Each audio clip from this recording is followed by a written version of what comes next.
Baik, di malam hari ini berdasarkan panduan buku kita, walaupun nggak ada buku fisik ya, tapi buku file gitu ya. Kita sampai di bab yang ke 4 ya kalau nggak salah ya. Yaitu bab pembahasan tentang ghibah. Ya, pembahasan tentang ghibah. Yang kita maksud adalah menghindari ghibah. Jadi kita belajar tentang makna ghibah, kemudian dalil-dalil yang mengharamkannya atau yang melarangnya.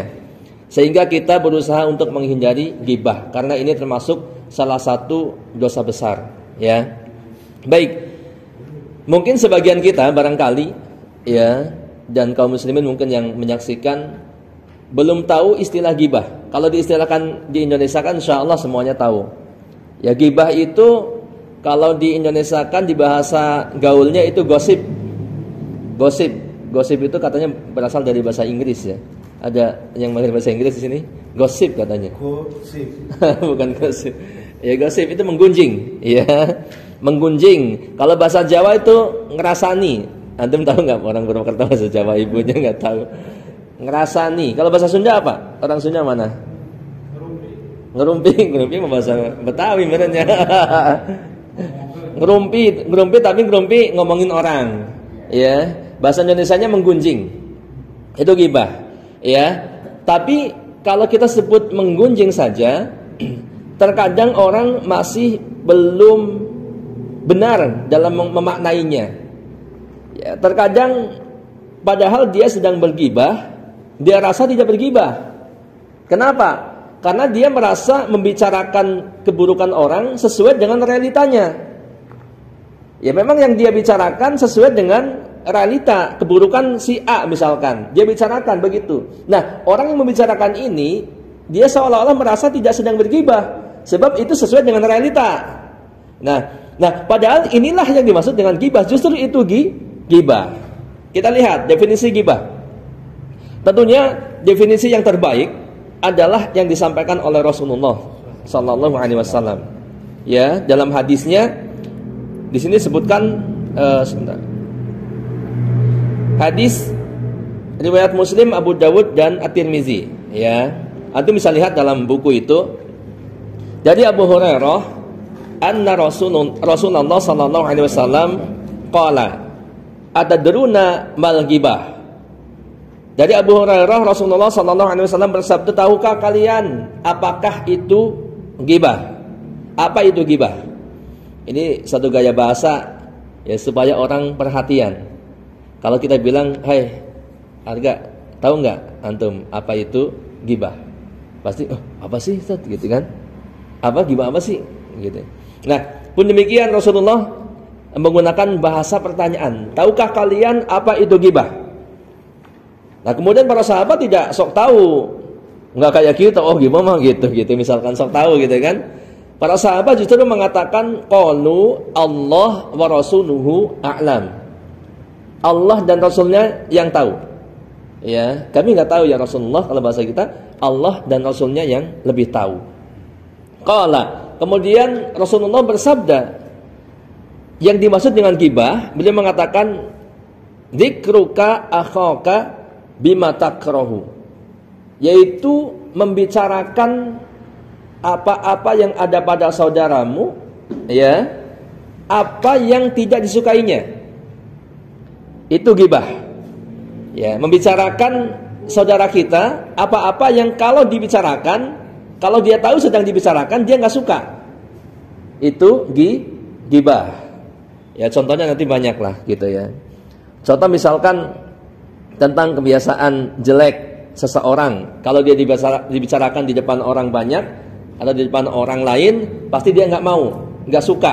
Makanya ghibah. Ya, ghibah. Ya. Faqila, kemudian dikatakan kepada Rasulullah, afara'aita in kana fi akhi ma aqul. Bagaimana kalau apa yang kami bicarakan itu ada pada saudaraku? Maksudnya tadi, bagaimana kalau yang saya bicarakan, yang kami bicarakan itu benar, ada realitanya pada saudara kami yang kami bicarakan. Ya tadi misalkan si anu mah jelek, orangnya gitu kan, si anu mah pelit banget gitu. Nah ini kalau dibilang pelit kan orang pasti nggak suka dong, karena pelit itu pasti konotasinya negatif. Ini contoh yang mudah gitu. Nah meskipun benar orang itu pelit, ya meskipun benar orang itu akhlaknya jelek, ya, ketika dibicarakan, ya ini ditanyakan oleh para sahabat, wahai Rasulullah, bagaimana kalau yang kami bicarakan itu benar ada pada mereka, ada pada orang itu? Qala, maka beliau menjawab, in kana fihi ma taqul faqad tabtahu. Kalau benar realita itu ada pada saudaramu, ya, atau ada pada mereka yang dibicarakan, maka itulah ghibah. Maka sungguh engkau telah menggibah, telah menggibahnya, telah menggunjingnya, ya, telah apa tadi? Menggunjingnya. Ya difahami, kalau menggunjing insyaallah difahami ya, membicarakan kejelekan. Wa in lam yakun fihi ma taqulu faqad bahatta. Sebaliknya, kalau yang dibicarakan itu tidak ada pada mereka, yang kita bicarakan atau kita jelek-jelekan tidak ada pada orang yang dibicarakan, ya realitanya nggak begitu, maka sungguh engkau telah menuduhnya. Dan ini lebih kejam daripada ghibah. Ya, kalau bahasa kita menuduhnya memfitnah. Ya, fitnah bahasa Indonesia gitu ya. Nah, ini ghibah. Jadi ghibah itu ya membicarakan aib saudara kita atau keburukan saudara kita yang kalau dibicarakan, kalau orang itu mendengar dia nggak suka. Itu ghibah. Ya berarti kita sedang menggibahnya. Walaupun realitanya begitu. Ya. Nah, justru kalau realitanya nggak begitu berarti ente menuduh. Ente memfitnah kalau bahasa kita gitu kan. Nah pun demikian dikatakan oleh Ibnu Mas'ud, salah seorang sahabat yang mulia, dari Hamad dari Ibrahim, qala kana Ibnu Mas'ud yaqul, ya sesungguhnya atau adalah Ibnu Mas'ud berkata, al-ghibah an tadhkura min akhika ma ta'lamu fihi. Ghibah itu adalah engkau menyebutkan apa yang engkau ketahui pada saudaramu. Apa-apa yang kita ketahui pada saudaramu, ya pada saudara kita. Wa idza qultu ma laysa fihi fadzakal buhtan. Dan jika engkau mengatakan apa yang tidak ada pada dirinya, berarti itu adalah kedustaan. Ya, catatannya tadi. Jadi ghibah itu membicarakan apa-apa memang yang ada pada saudara kita, yang kalau dibicarakan dia pasti nggak suka. Ya, nanti ada disebutkan baik mengenai fisiknya, ya mengenai akhlaknya, mengenai pekerjaannya, ya. Contoh, si itu mah tukang mengutin sampah misalkan. Jadi jelek-jelekin ya. Kalau dia nggak suka dibicarakan, maka itu ghibah. Ya. Kemudian tentang keluarganya, anak istrinya, tentang profesinya, ya, kemudian semuanya. Segala macamnya yang dia nggak suka, maka itu ghibah. Ya. Nah kemudian ghibah itu bisa dilakukan dengan bukan hanya dengan lisan kita, bukan hanya ngerumpi gitu ya. Kalau ngerumpi kan identik dengan ngobrolin orang gitu kan. Ghibah itu bisa dilakukan dengan tangan kita, dengan isyarat kita, dengan picingan mata kita, gitu kan. Mungkin dengan kerutan wajah kita. Ya, dengan gerak-gerik kita itu bisa. Misalkan apa ya contoh kalau pakai tangan itu musik itu mah gitu kan. Isyarat. Contoh misalkan kalau dia mohon maaf ya, matanya sebelah misalkan buta gitu kan, misalnya ini sambil diketawain. Ya. Itu gini-gini ketawain. Contoh. Ya, dan banyak hal yang lainnya. Baik, dan ini termasuk dosa besar, haram. Ya, banyak dalil Al-Quran dan hadis Nabi bahkan ijma yang mengharamkan ghibah. Ya, kita lihat di dalam Islam hukum ghibah adalah haram berdasarkan Al-Quran, As-Sunnah dan ijma. Kita lihat yang pertama surat Al-Hujurat ayat 12. Antum bisa lihat di situ. Dalam penggalan ayat itu Allah berfirman, "Wala yaktab ba'dukum ba'da ayuhibbu ahadukum ayyakuna lahma akhihi maitan fakarihtumu wattaqullah innallaha tawwabur rahim. Dan janganlah sebagian kalian menggunjing, menggibah sebagian yang lain. Janganlah berarti dilarang, haram dilakukan, gitu kan? Kemudian Allah mengumpamakan suatu perumpamaan yang sangat buruk, yang kalau terjadi di dunia realita di dunia ini pasti semua orang nggak akan suka. Maka dikatakan dalam Al-Quran ini, dalam ayat ini, sukakah salah seorang di antara kalian memakan daging bangkai saudaranya, memakan daging saudaranya yang sudah mati, memakan bangkai saudara kita, manusia, teman kita. Suka enggak? Maka kata Allah, maka tentulah kalian merasa jijik kepadanya. Ya. Jadi orang yang menggibah itu diibaratkan memakan bangkai. Maka sering ya di meme-meme orang-orang yang kreatif itu, orang yang gibah itu seperti sedang potong daging orang, ditusuk pakai garpu dimakan. Ya, ada yang langsung digigit begini. Gibah itu seperti makan daging bangkai saudara kita. Ya, si fulan saudara kita. Bangkai di depan kita makan, jijik enggak? Jijik. Itulah perumpamaan daripada gibah itu. Dan kenapa diistilahkan atau diibaratkan orang yang kita gibahi seperti bangkai? Sebab bangkai itu kan udah mati, ya, nggak bisa ngapa-ngapain, nggak bisa membela diri. Mau diomongin kayak apapun, bangkai di depan kita, nggak bakal bangun kemudian membela diri, nggak mungkin. Ya, sebab yang digibahi itu nggak ada di hadapan kita. Ya, kalau di hadapan kita ada, bukan gibah namanya, yaitu mungkin caci maki. Ya, biasanya orang gibah itu orangnya di mana, kita omongin di sini. Ya, maka ibarat kita sedang memakan bangkai saudara kita. Sebab dia tidak bisa membela diri, ya, karena dia tidak ada di sini. Ya, seperti bangkai yang dimakan oleh manusia, oleh orang-orang, dia nggak bisa membela diri. Ya, ini gibah. Ini jelas surat Al-Hujurat ini adalah larangan untuk menggibah ataupun menggunjing orang lain. Kita lihat penjelasan tafsir Ibnu Katsir. Beliau mengatakan di dalam ayat ini terdapat larangan melakukan gibah. Beliau juga berkata dalam tafsir ayat ini, dan telah ada dalam masalah keharaman ini, yaitu gibah, larangan yang sangat keras.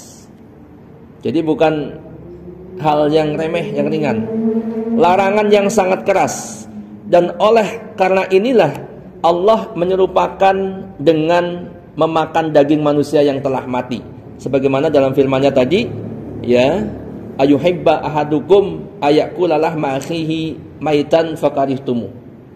Sukakah kalian, ya, memakan bangkai atau daging saudara kalian yang sudah mati? Tentunya kalian merasa jijik. Ini berarti larangan keras, ya, untuk melakukan gibah ataupun menggunjing orang lain. Dalam Al-Quran yang pertama. Yang kedua, dalam hadis Nabi, ya, dalam As-Sunnah.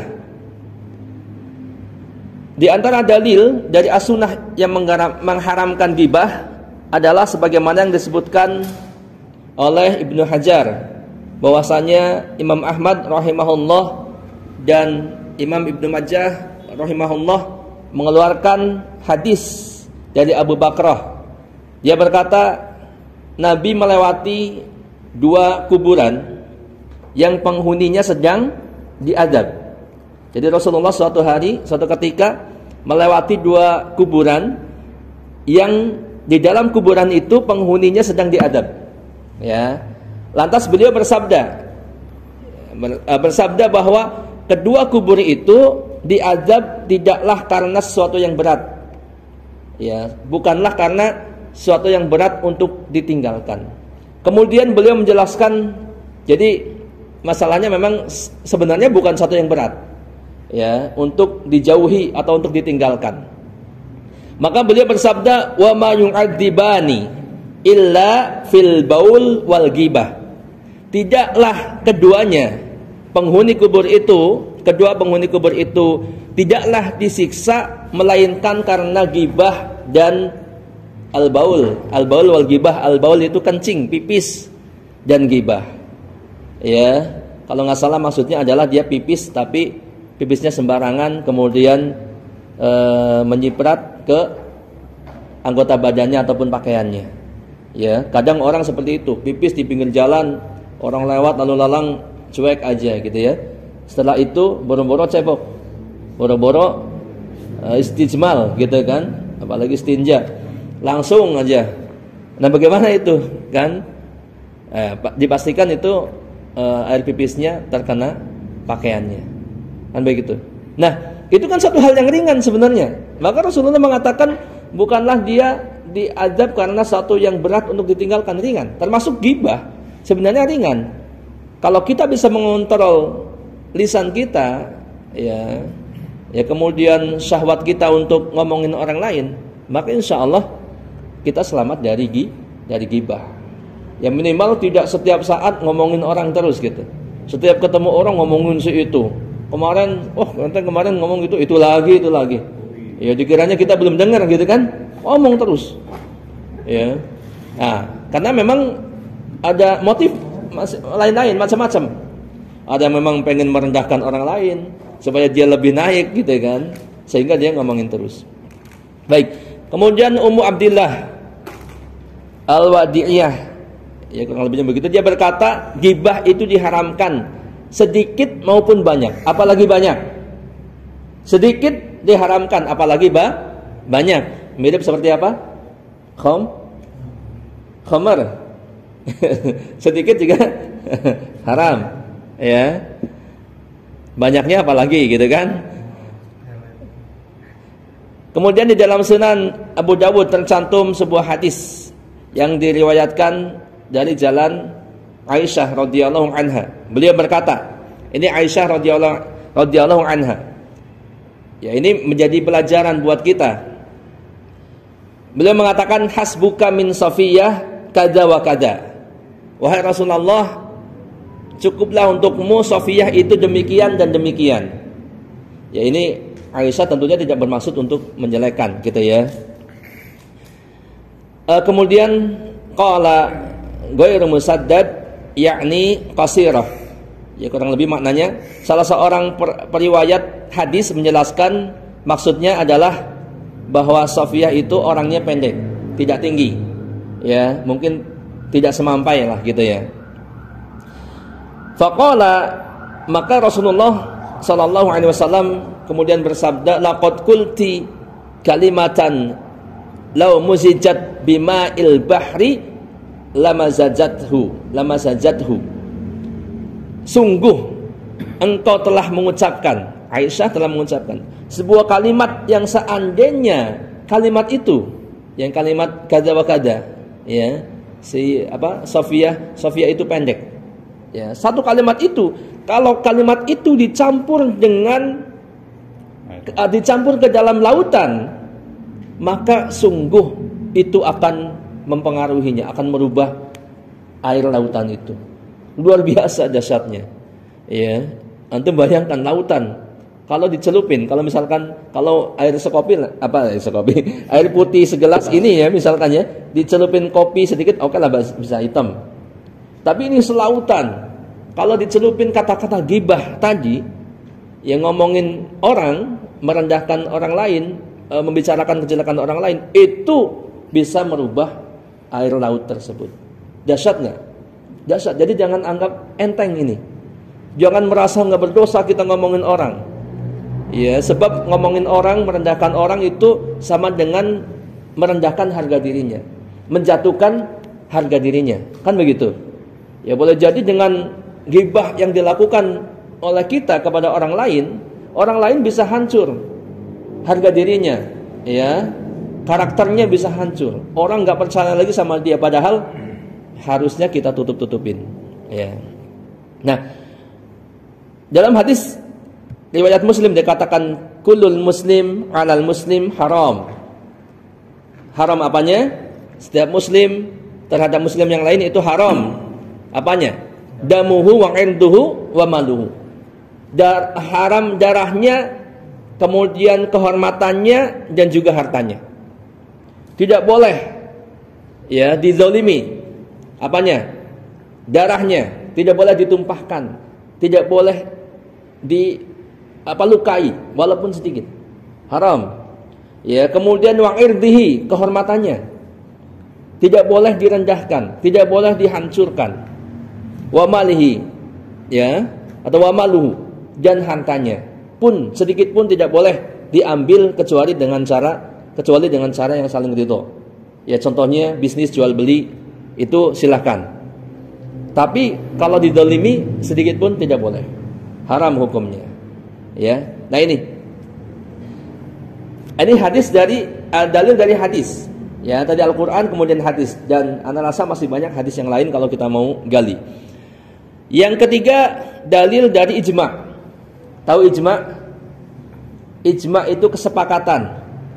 Kesepakatan siapa? Kita? Bukan. Ya, minimal kesepakatan para ulama. Atau kalau disebut ijma' secara mutlak, kesepakatan para sahabat. Ya, yang kalau mereka bersepakat berijma', maka tidak mungkin salah. Ya, dan ijma' tersebut bisa menjadi dalil untuk suatu perkara. Ya. Imam Al-Qurtubi rahimahullah berkata, dan ijma' menegaskan bahwasannya ghibah termasuk dosa-dosa besar, dan bahwasannya wajib bertobat darinya kepada Allah. Ghibah termasuk dosa besar, dan orang yang melakukannya wajib bertobat kepada Allah.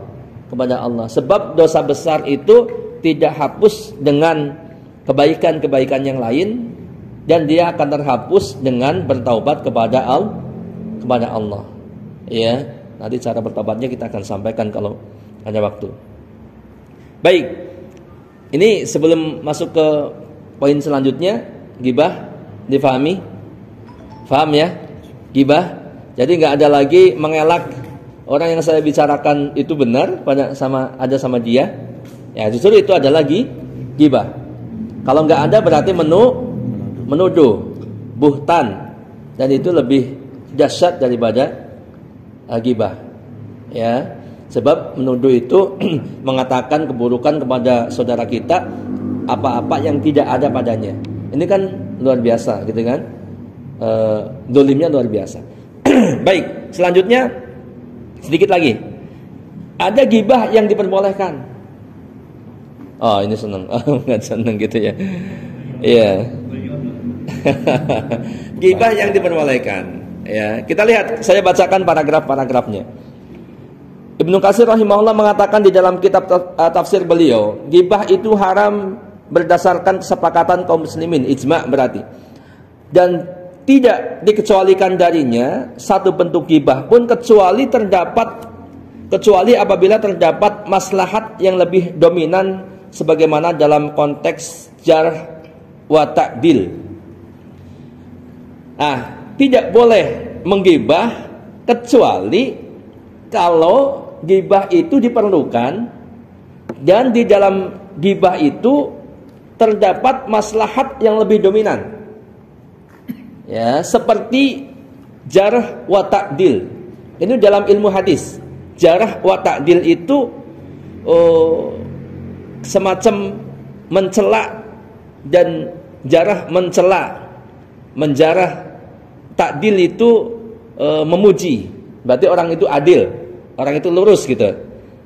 Misalkan perawi hadis, ya. Jadi ada dalam ilmu hadis itu untuk menentukan seorang perawi itu boleh dibenarkan atau tidak, gitu ya. Itu ada ilmu jarh wa ta'dil. Kalau dia ta'dil berarti diadilkan, diluruskan, maksudnya dibenarkan. Ya, di sini dikatakan celaan dan pujian yang ditujukan kepada periwayat hadis dan atau semacamnya, gitu ya. Nah, ini dibolehkan kalau ada maslahat yang lebih dominan, dan ini serta demi memberikan nasihat. Hal ini sebagaimana disabdakan oleh beliau, ya, oleh Rasulullah, ketika ada seorang laki-laki bejat yang meminta izin untuk bertemu dengan beliau. Ada seorang yang fasik, ya, minta izin bertemu dengan beliau. Maka beliau SAW bersabda, izinkan dia masuk. Dia adalah sejelek-jelek kerabat bagi saudara-saudaranya. Ya, izinkan dia masuk. Dia adalah dikatakan sejelek-jelek kerabat bagi saudaranya. Dan di sini maksudnya adalah untuk, ya misalkan kalau kita menggibah orang supaya kita enggak terjerumus oleh mereka misalkan gitu. Waspada lah gitu. Itu orang itu menyebarkan kesesatan misalkan. Maka kita boleh ya untuk memperingatkan kepada orang-orang supaya nggak ikut kepada mereka. Contoh saja. Contoh ya.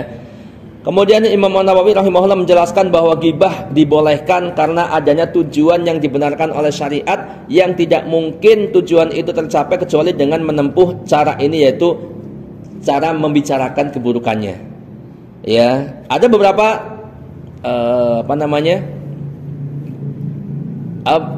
ada beberapa sebab, ada 6 di sini dikatakan.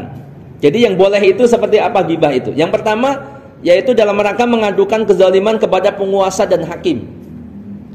Ya, kalau kita ngadu ke penguasa, ke hakim, ke kezaliman orang lain kan nggak mungkin kalau nggak diceritain. Betul nggak? Ya pasti itu si fulan orangnya zalim, orangnya ya zalim kepada saya misalkan. Begini dan begitu, saling menyakiti. Ya, sering mengambil hak, sering merampas hak, dan lain sebagainya. Kan begitu. Yang pertama itu.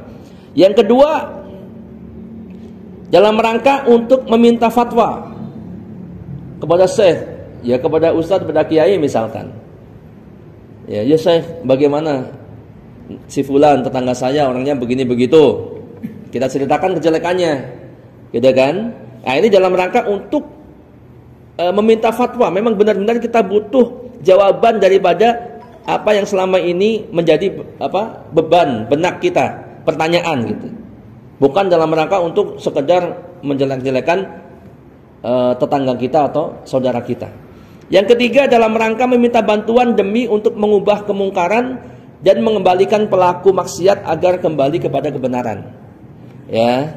Nah, ini minta bantuan kepada orang lain untuk mengubah kemungkaran. Kan diceritakan tuh di sana tuh ada begini-begini, di sana terjadi perzinahan, di sana terjadi apa misalkan orang-orang itu si fulan itu main judi misalkan. Si fulan main apa? Minum khamar segala macam. Itu kan kejelekan-kejelekan tuh. Padahal dia muslim. Ceritakan, kita gimana kalau di sana dirembuk gitu ya. Nah, dan dalam rangka dengan tujuan untuk menjadikan mereka kembali kepada kebenaran. Nah, ini dibolehkan ghibah yang itu. Kemudian yang keempat, dibolehkan menggibah dalam rangka memperingatkan kaum muslimin dari kejelekan sebagian orang dan dalam rangka menasihati mereka. Tadi ya disinggung. Misalkan si fulan, ya contohnya dia muslim, bahkan dikenal sebagai ustadz, tapi ternyata ada penyimpangan. Misalkan gitu ya. Ya, tapi tujuannya memang harus, karena ada syaratnya. Ini kita membicarakan orang ghibah yang dibolehkan itu kalau kita harus ikhlas karena Allah, bukan karena syahwat kita. Ya karena dia lebih viral kita bicarakan kejelekannya. Nah, itu berarti nggak ikhlas. Ya, harus benar-benar ikhlas karena Allah. Gitu kan? Kemudian membicarakannya pun secukupnya. Ya bukan berarti dikupas semuanya, dijelek-jelekin semuanya. Ya, apalagi karena syahwat kita. Nah, ini dalam rangka mewanti-wanti kaum muslimin supaya tidak terjerumus ke mereka, maka ini dibolehkan. Ya, tapi harus jelas, jangan-jangan malah kita yang salah gitu ya kan? Karena kita nggak tahu aja, karena kita kurang pengalaman, karena kita nggak banyak baca buku, nggak banyak tahu dalil, belum apa-apa nyalahin Ustadz fulan misalkan. Padahal yang benar Ustadz fulan gitu. Nah, ini jangan sampai salah. Ya, maka tidak boleh sembarangan. Tidak boleh sembarangan kecuali orang yang tahu, yang paham. Ya. Kemudian yang kelima, dalam mereka menyebutkan kejelekan pelaku maksiat yang terang-terangan dalam melakukan dosa atau kemaksiatan atau melakukan bid'ah dan tidak menyebutkan aib yang lain selain itu. Contoh tadi, ada orang yang terang-terangan maksiat, ya entah judi, entah khamr, entah main perempuan. Yang itu terang-terangan, bahkan sengaja diposting, dipamer-pamerin. Ya, maka yang seperti ini ya boleh menggibah orang itu. Dan dalam rangka untuk menasihati dia, ya, istilahnya dalam tanda kutip zaman sekarang boleh diviralkan supaya dia kembali. Sebab ya kita nggak bicarakan pun, kita nggak viralkan pun, mereka udah memviralkan sendiri, kan begitu, ya nggak? Jadi kita nggak salah kalau misalkan kita membicarakan dia dalam rangka untuk menasihati dia dan untuk mewanti-wanti orang lain, ya sebab tanpa kita bicarakan pun dia memang sudah mengumbar aibnya sendiri. Ya ini yang terang-terangan. Nah, beda lagi kalau ada misalkan kaum muslimin yang qadarullah terjatuh pada perbuatan maksiat. Kalau dia nutup-nutupin, maka jangan dibuka. Ya, misalkan ada orang yang antum tahu lah satu kasus misalkan. Ada si fulan itu qadarullah terjerumus pada perbuatan zina misalkan. Tapi dia udah nyesal banget, udah istilahnya nyesal, merasa berdosa, dan apalagi sudah bertobat. Nah itu jangan kemudian dibicarakan. Ya berbeda dengan tadi yang terang-terangan, kan gitu ya. Nah yang keenam, yaitu dalam rangka untuk memperkenalkan jati diri seseorang. Ya di sini dikatakan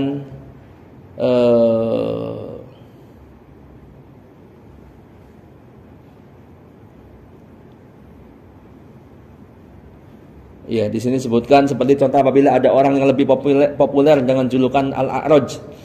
Misalkan yang pincang, Al-Asam, yang tuli, Al-A'ma, yang buta dan lain sebagainya.